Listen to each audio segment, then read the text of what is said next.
Tetangga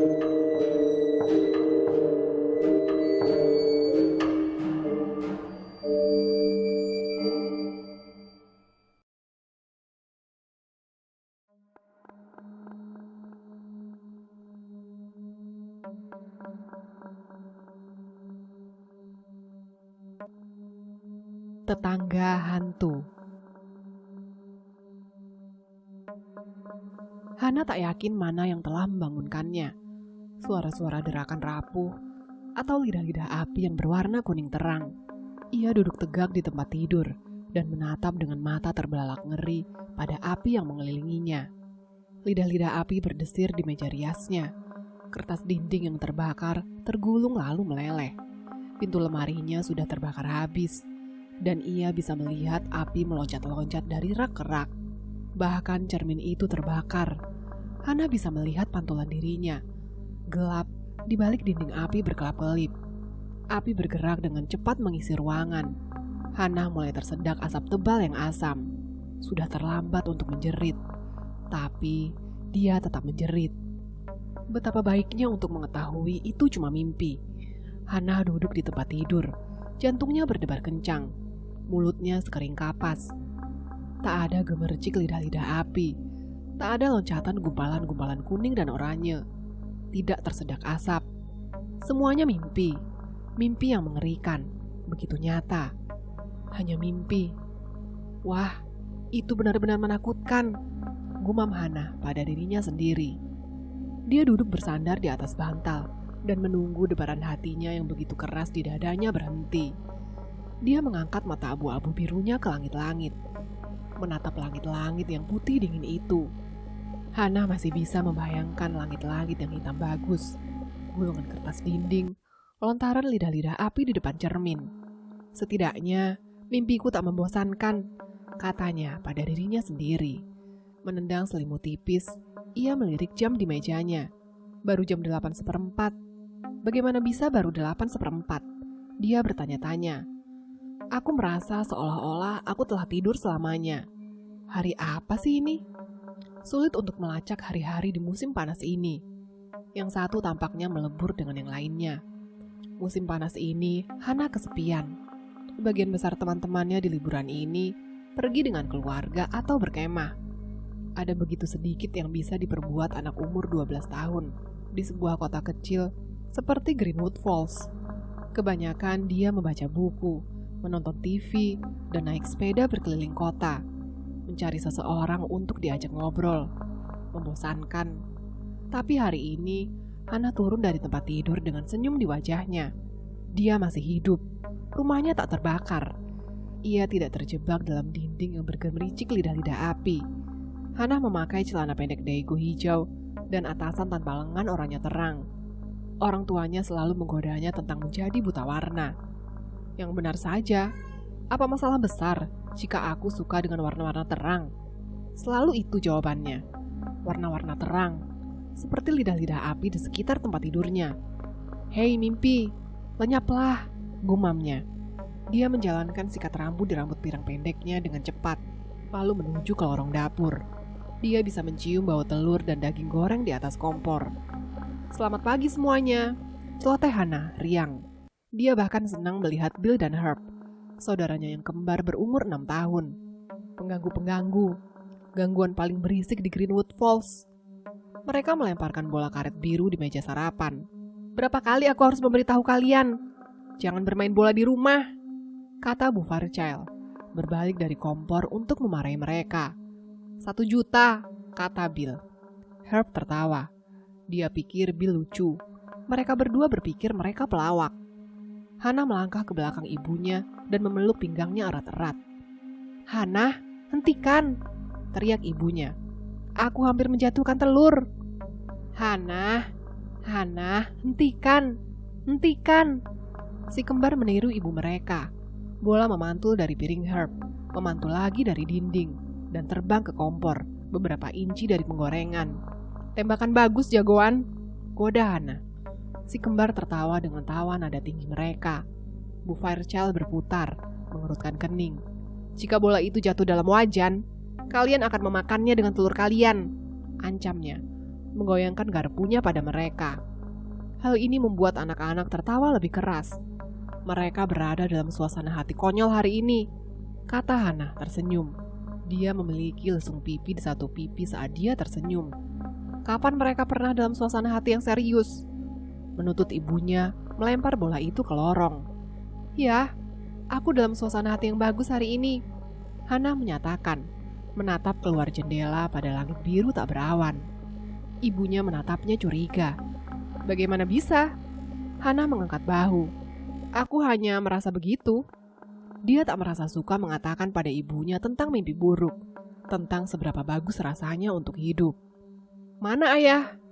Pergi ke kantor lebih awal, kata Bu Farchal, sambil membalik daging asap dengan garpu. Beberapa dari kita tidak mendapatkan libur seluruh musim panas, tambahnya. Apa yang akan kau lakukan hari ini, Hana? Hana membuka lemari es dan mengeluarkan sekotak jus jeruk. Seperti biasa, kukira. Ibu tahu, hanya nongkrong. Aku menyesal kau punya musim panas yang amat membosankan, kata ibunya, mendesah.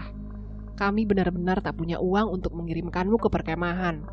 Mungkin musim panas yang akan datang. Tak apa-apa, Bu, jawab Hana cerah. Aku mengalami musim panas yang baik. Sungguh, dia berpaling ke si kembar. Bagaimana? Kalian suka cerita-cerita hantu tadi malam? Tak menakutkan?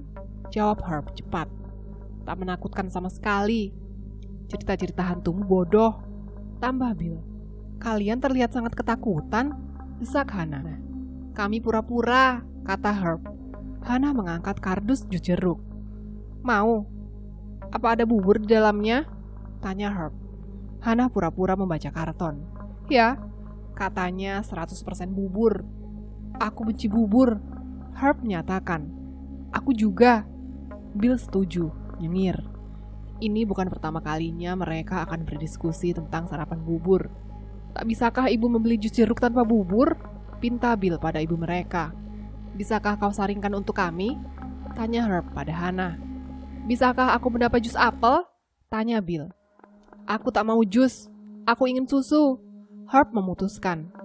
Biasanya, diskusi ini akan membuat Hana menjerit. Tapi hari ini, ia bereaksi dengan tenang. 1 jus apel dan 1 susu datang, katanya riang. Kau pasti sedang dalam suasana hati yang baik pagi ini, komentar ibunya. Hana menyerahkan pada Bill jus apelnya, dan ia dengan segera menumpahkannya. Setelah sarapan, Hana membantu ibunya membersihkan dapur. Hari yang indah, kata Bu Farchal, mengintip keluar jendela. Tak ada awan di langit, ini seharusnya lebih dari 90 derajat. Hana tertawa. Ibunya selalu memberikan laporan-laporan cuaca. Mungkin aku akan pergi untuk naik sepeda, jauh sebelum akan benar-benar panas, katanya kepada ibunya. Dia melangkah keluar dari pintu belakang dan mengambil napas dalam-dalam. Udara hangat berbau manis dan segar. Dia melihat 2 kupu-kupu kuning dan merah berkibar berdampingan di atas taman bunga. Dia melangkah di rerumputan menuju garasi. Dari suatu tempat di ujung blok, ia bisa mendengar dengungan rendah dari mesin pemotong rumput. Hana menatap langit biru jernih. Matahari terasa hangat di wajahnya. Hei, awas! Satu suara berteriak cemas. Hana merasakan sakit yang tajam di punggungnya. Dia terkesiap ketakutan saat ia jatuh ke tanah. Hana mendarat keras di siku dan lututnya. Dia berbalik dengan cepat untuk melihat apa yang telah menghantamnya. Seorang anak di atas sepeda. Maaf, katanya. Dia melompat dari sepeda dan membiarkannya jatuh ke rumput. Aku tak melihatmu. Aku memakai dai glow hijau dan oranye, pikir Hana. Mengapa ia tak bisa melihatku? Hana bangkit berdiri dan mengusap noda rumput di lututnya. Aduh, gumamnya, mengerutkan kening pada anak itu. Aku mencoba berhenti, katanya pelan. Hana melihat bahwa dia berambut merah terang, hampir seorangnya permen jagung, bermata coklat, dan wajah penuh bintik-bintik. Kenapa kau bersepeda di halamanku? Tuntut Hana. Halamanmu? Dia menyipitkan matanya yang gelap padanya. Sejak kapan? Sejak sebelum aku lahir, jawab Hana tajam. Anak itu menarik selembar daun dari rambutnya. Kau tinggal di rumah itu? Tanyanya menunjuk. Hana mengangguk. Di mana kau tinggal? tuntut Hana. Dia memeriksa kedua sikunya. Keduanya kotor, tapi tak memar. Tetangga sebelah, katanya, berbalik menuju rumah Redwood, nama sejenis kayu, bergaya peternakan di seberang jalan masuk. Hah? Hana bereaksi dengan terkejut. Kau tidak bisa tinggal di sana. Mengapa tidak? Tuntut anak itu. Itu rumah kosong, kata Hana padanya, mengamati wajahnya. Sudah kosong, sejak keluarga Dodson pindah. Saat ini tak kosong, katanya. Aku tinggal di sana dengan ibuku. Bagaimana bisa? Hana bertanya-tanya. Bagaimana bisa seseorang pindah tepat di samping rumah tanpa sepengetahuanku? Aku bermain dengan si kembar di belakang sana kemarin, pikirnya, menatap keras pada anak itu. Aku yakin bahwa rumah itu gelap dan kosong. Siapa namamu? Tanya Hana. Denny Anderson. Hana mengatakan namanya. Kukira kita bertetangga, katanya. Aku 12 tahun. Bagaimana denganmu? Aku juga. Danny membungkuk untuk memeriksa sepedanya. Lalu ia mengeluarkan seberkas rumput yang terjebak dalam jari-jari roda belakang sepedanya. Bagaimana bisa aku tak pernah melihatmu sebelumnya? Tanyanya curiga. Bagaimana bisa aku tak pernah melihatmu? Jawab Hana. Danny mengangkat bahu. Matanya berkerut di sudut-sudut matanya saat senyum malu-malu melintas di wajahnya. Nah, apa kau baru saja pindah? Tanya Hana, mencoba untuk mendapatkan dasar misteri itu. Jawabnya, berkonsentrasi pada sepeda. Tidak. Berapa lama kau telah tinggal di sini? Tanya Hana. Beberapa waktu. Ini tak mungkin. Hana berpikir. Tak ada cara dia bisa pindah ke sebelah rumah tanpa aku tahu itu. Tapi, sebelum dia bisa bereaksi, ia mendengar suara bernada tinggi memanggilnya dari rumah. Hana! Hana! Herb tak mau mengembalikan Game Boy-ku. Bill berdiri di beranda belakang, bersandar di pintu kasa yang terbuka. Di mana ibu? Teriak Hana kembali. Dia akan mengambilkannya untukmu. Oke. Layar pintu terbanting keras saat Bill pergi untuk mencari Bu Fairchild. Hana berbalik untuk berbicara dengan Danny, tapi dia telah menghilang ke udara yang tipis. Surat biasanya datang sesaat sebelum tengah hari. Hana dengan penuh semangat bergegas turun ke bagian bawah jalan dan membuka tutup kotak. Tak ada surat untuknya. Tak ada surat sama sekali. Kecewa, ia bergegas kembali ke kamarnya untuk menulis surat kepada teman baiknya yang cerewet, Jane Page. Jane sayang, kuharap kau bersenang-senang di perkemahan, tapi tak terlalu bagus. Karena kau melanggar janjimu. Kau berkata bahwa kau akan menulis kepadaku setiap hari. Dan sejauh ini, aku bahkan belum menerima satupun kartu pos yang payah. Aku sangat bosan. Aku tak tahu harus berbuat apa. Kau tak bisa membayangkan betapa sedikit yang bisa dilakukan di Greenwood Falls saat ada orang. Ini benar-benar seperti kematian. Aku kebanyakan nonton TV dan membaca. Apa kau percaya? Aku sudah membaca semua buku di daftar bacaan kita di musim panas. Ayah berjanji untuk mengajak kami semua berkemah di Millerwood. Sensasi besar. Tapi dia sudah bekerja hampir setiap akhir pekan. Jadi kupikir ia tak akan melakukannya. Membosankan. Tadi malam aku begitu bosan. Aku membariskan si kembar keluar, membuat sebuah api unggun kecil di belakang garasi. Kami berpura-pura pergi di perkemahan dan menceritakan kepada mereka sekumpulan cerita hantu yang menakutkan. Anak-anak tak akan mengakuinya tentu saja, tapi aku bisa melihat mereka menikmatinya. Tapi kau tahu bagaimana cerita-cerita hantu membuatku aneh? Aku mulai melihat bayangan-bayangan aneh dan benda-benda bergerak di belakang pohon. Ini benar-benar lucu kurasa. Aku benar-benar menakut-nakuti diriku. Jangan tertawa, Jen. Kau juga tak suka cerita-cerita hantu? Satu-satunya beritaku yang lain, bahwa ada seorang anak yang baru pindah ke rumah tua Dodson, tetangga sebelah. Namanya Danny, dan dia seusia kita. Dia berambut merah dan bintik-bintik. Dan dia agak manis, pikirku. Aku hanya melihatnya sekali. Mungkin aku akan menceritakan lebih banyak lagi tentang dia nanti. Tapi sekarang giliranmu untuk menulis. Ayo Jen, kau telah berjanji. Sudahkah kau bertemu cowok lucu di perkemahan? Apa itu sebabnya? Mengapa kau terlalu sibuk untuk menulis kepadaku? Jika aku tak mendengar kabar darimu, kuharap kau mendapatkan poison ivy atau racun dari tumbuhan di seluruh tubuhmu, terutama di tempat-tempat di mana kau tak bisa menggaruk. Dengan cinta, Hana. Hana melipat surat itu dan memasukkannya ke amplop. Meja kecilnya berdiri di depan jendela kamar. Bersandar di atas meja, ia bisa melihat rumah sebelah. Aku ingin tahu, apakah itu kamar Dani? Pikirnya, menatap ke jendela tepat di seberang jalan masuk. Gorden yang ditarik ke atas jendela menghalangi pandangannya. Hana menarik dirinya untuk berdiri. Dia menjalankan sikat rambut di rambutnya, lalu membawa surat itu ke pintu depan. Dia bisa mendengar ibunya memarahi si kembar di suatu tempat di belakang rumah. Anak-anak cekikikan saat Bu Fairchild berteriak-teriak pada mereka. Hana mendengar dentaman keras, lalu lebih banyak cekikikan. "Aku mau keluar!" teriak Hana, mendorong layar pintu. Mereka mungkin tak mendengar, ia sadar. Itu adalah siang yang panas, tak ada angin sama sekali. Udara berat dan basah. Ayah Hana telah memangkas halaman depan di hari sebelumnya. Rumput yang baru dipotong berbau manis saat Hana berjalan menuruni jalan masuk. Dia melirik ke rumah Deni. Tak ada tanda-tanda kehidupan di sana. Pintu depan ditutup. Ruang tamu besar yang tergambar muncul di jendela itu, kosong dan gelap. Hana memutuskan untuk berjalan 3 blok ke kota dan mengeposkan surat di kantor pos. Dia mendesah, tak ada lagi yang bisa dikerjakan. Pikirnya sedih. Setidaknya, berjalan kaki ke kota akan menghabiskan beberapa waktu. Trotoar tertutupi dengan potongan helai-helai rumput, hijau memudar menjadi coklat. Bersenandung pada dirinya sendiri, Hana melewati Bu Quilty di rumah bata merah. Bu Quilty sedang membungkuk di atas kebunnya, menarik gulma-gulma. "Hai Nyonya Quilty, bagaimana kabarmu?"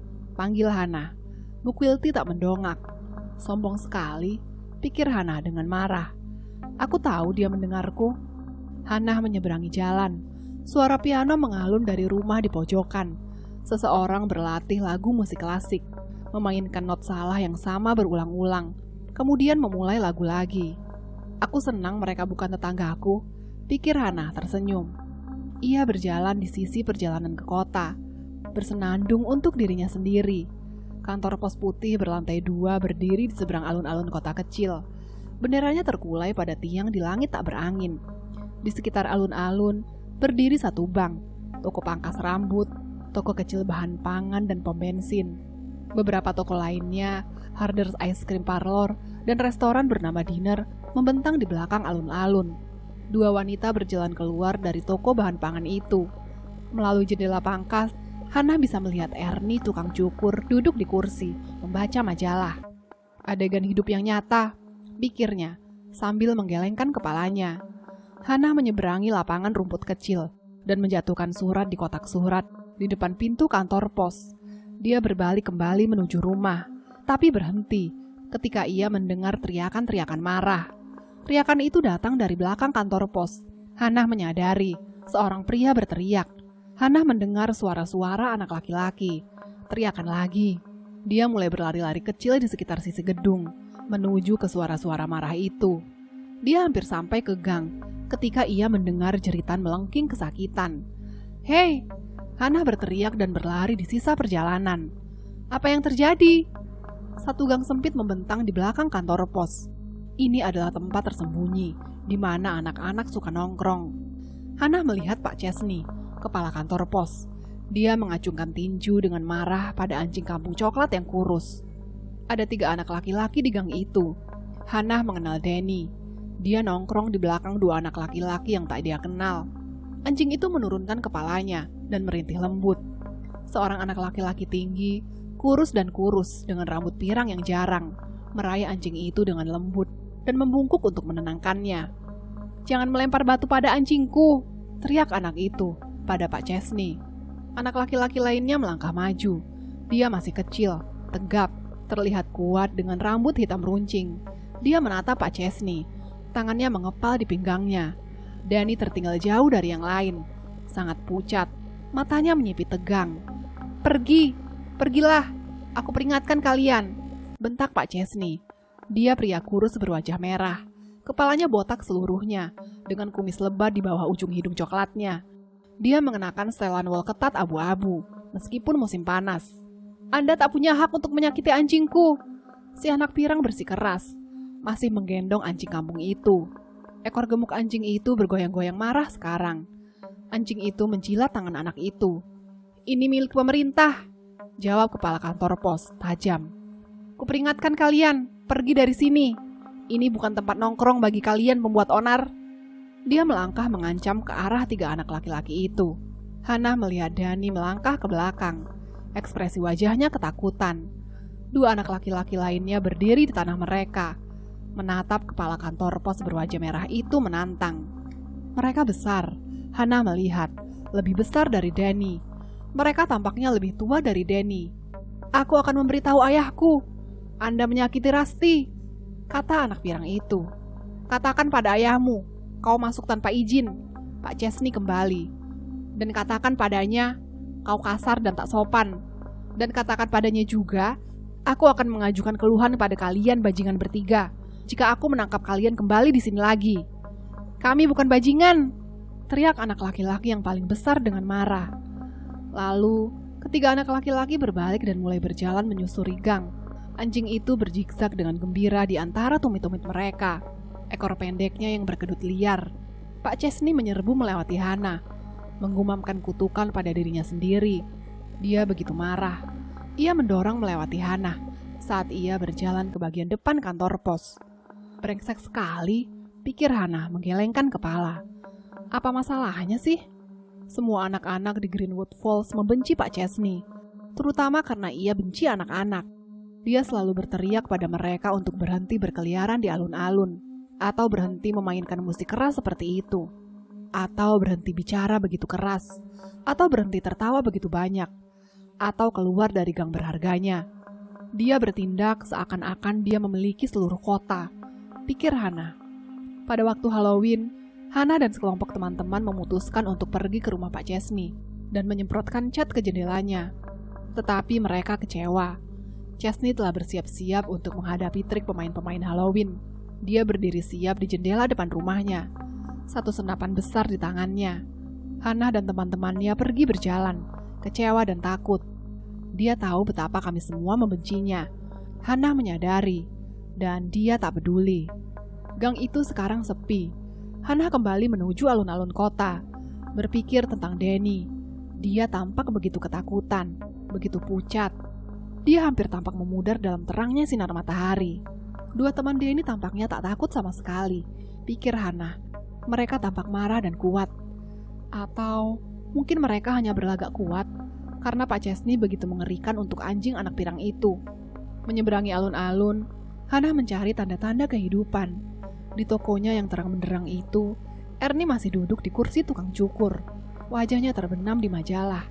1 mobil stasiun wagon biru telah masuk ke pom bensin. Seorang wanita yang tak Hana kenal sedang terburu-buru untuk sampai ke bank sebelum tutup. Tak ada tanda dari Danny dan 2 temannya. "Kurasa aku akan pulang dan masuk rumah sakit umum," pikir Hana sambil mendesah. Dia menyeberang jalan dan berjalan perlahan menuju ke rumah. Pohon-pohon tinggi, maple, birch dan sassafras berjajar di trotoar. Daun-daunnya sangat tebal, hampir-hampir menghalangi sinar matahari. Begitu dingin di bawah bayangannya, Hana menyadari saat ia berjalan di bawah pepohonan itu. Dia telah setengah blok ketika sosok gelap itu meluncur keluar dari balik pepohonan. Pada mulanya, Hana pikir itu hanya bayangan semu dari batang pohon yang lebar. Tapi kemudian, saat matanya terbiasa dengan keteduhan itu, sosok itu menjadi jelas. Hana tersentak dan berhenti berjalan. Dia menatap tajam, menyipitkan mata ke arah sosok itu, berusaha untuk kembali fokus. Sosok itu berdiri di bayangan genangan biru yang dalam. Berpakaian hitam, sosok itu tinggi dan ramping. Wajahnya benar-benar tersembunyi dalam kegelapan. Hana merasakan gigilan dingin ketakutan mengucang turun di tubuhnya. Siapa dia? Dia bertanya-tanya. Kenapa dia berpakaian seperti itu? Mengapa dia berdiri begitu tenang, menjaga dalam bayangan, menatap ke arahku dari bayangan gelap?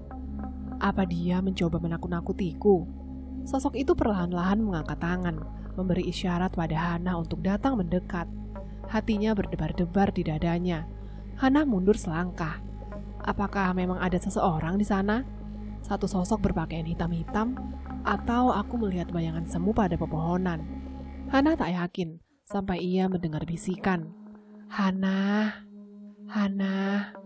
Suatu bayangan hitam yang ramping memberi isyarat padanya dengan lengan sekurus ranting, berbisik padanya, benar-benar kering, tak manusiawi.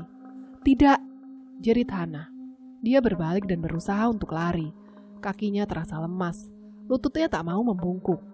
Tapi ia memaksakan dirinya untuk lari. Lebih cepat, lebih cepat. Apakah sosok itu mengikutinya? Terengah-engah keras, Hana menyeberang jalan tanpa berhenti untuk mencari keramaian. Sepatunya berdebam di trotoar saat ia berlari. 1 blok lagi. Apa dia membututi? Bayangan-bayangan bergeser dan bertekuk saat dia berlari di bawah pohon. Bayangan di atas bayangan meluncur satu sama lain. Abu-abu di atas hitam, biru di atas abu-abu. Hana, Hana. Bisikan kering seperti kematian, memanggilnya dari bayangan-bayangan yang bergeser itu. Dia tahu namaku, pikirnya terengah-engah, memaksakan kakinya untuk terus bergerak. Dan kemudian dia berhenti dan berputar. Siapa kau? Teriaknya terengah-engah. Apa yang kau inginkan? Tapi dia telah menghilang. Yang ada sekarang kesunyian, kecuali nafas keras Hana. Hana menatap jalinan bayang-bayang sore hari. Matanya melesat di atas semak-semak dan pagar-pagar halaman di bloknya. Dia mencari di antara sela-sela rumah, di balik satu pintu garasi gelap yang terbuka. Lapangan abu-abu miring di samping gudang kecil. Hilang, lenyap. Tak ada tanda-tanda sosok berselubung hitam yang membisikkan namanya. Wah, ia berteriak keras-keras. Itu adalah ilusi optik, dia memutuskan. Matanya dengan waspada masih mempelajari halaman depan itu. Tak mungkin. Dia berdebat dengan dirinya sendiri. Ilusi optik tak akan memanggil namamu. Tak ada apapun di sana. Tak ada apapun di sana, Hana. Dia meyakinkan dirinya. Napasnya kembali normal. Tak ada. Kau mengarang cerita hantu lagi. Kau membuat aku dirimu sendiri lagi. Kau bosan dan kesepian, sehingga kau membiarkan imajinasimu lepas kontrol denganmu. Merasa hanya sedikit lebih baik, Hana berlari di sisa perjalanan pulang. Kemudian, saat makan malam, ia memutuskan untuk tak menyebutkan sosok bayangan itu pada orang tuanya. Bagaimanapun, mereka tak akan pernah percaya. Sebaliknya, Hana mengatakan kepada mereka tentang keluarga baru yang pindah di sebelah. Hah? Seseorang pindah ke rumah Dodsons? Pak Fairchild meletakkan garpu dan pisaunya. Ia menatap ke seberang meja pada Hana dari belakang bingkai persegi kacamata bergagang tanduknya. Ada anak seumuranku, lapor Hana. Namanya Danny. Dia berambut oranye terang dan bintik-bintik.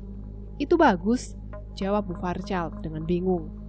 Memberi isyarat pada si kembar untuk menghentikan mendorong satu sama lain dan memakan makan malam mereka. Hana bahkan tak yakin ibunya mendengarnya. Bagaimana mereka pindah tanpa kita melihatnya? Tanya Hana pada ayahnya. Apakah kau melihat satu truk pindahan atau apa? Gumam Bu Fairchild, mengangkat alat makannya dan kembali ke ayam panggangnya. Yah, bukankah itu aneh?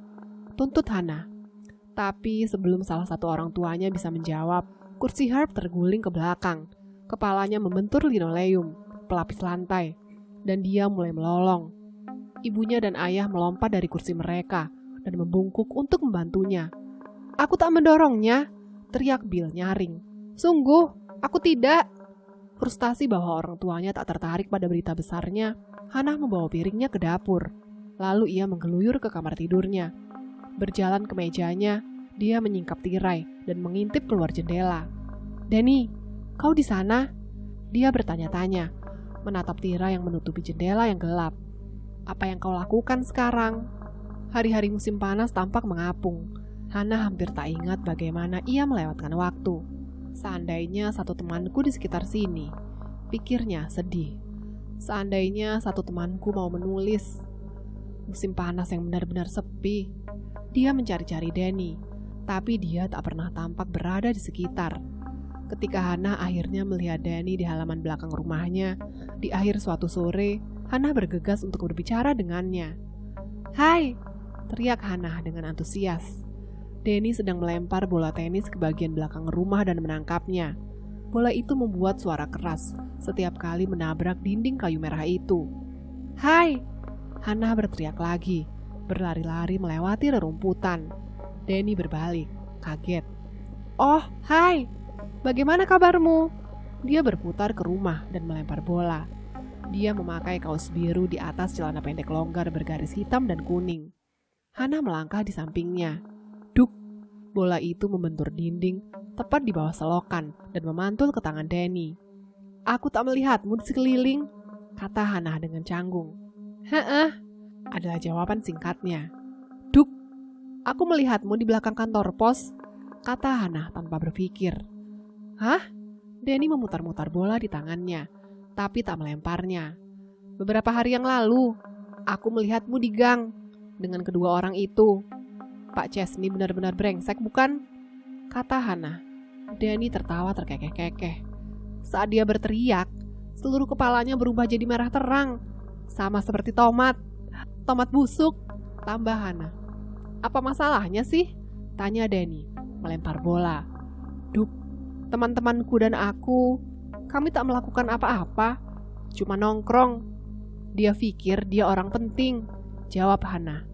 "Dia selalu menyombongkan diri bagaimana dia itu seorang petugas federal." "Ya, apa yang kau lakukan musim panas ini?" tanya Hana. "Hanya berkeliaran seperti aku." "Semacam itu," kata Dani.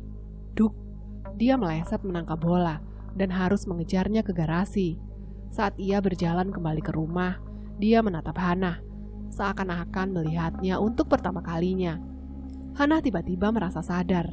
Dia mengenakan atasan kuning dengan noda selai anggur di bagian depan dan celana pendek retinya katun biru. Mereka dua orang, Alan dan Fred. "Mereka itu teman-teman nongkrongku biasanya," kata Danny padanya. "Teman-teman dari sekolah." "Duk, bagaimana dia bisa punya teman-teman dari sekolah?" Hana bertanya-tanya. Bukankah dia baru saja pindah ke sini?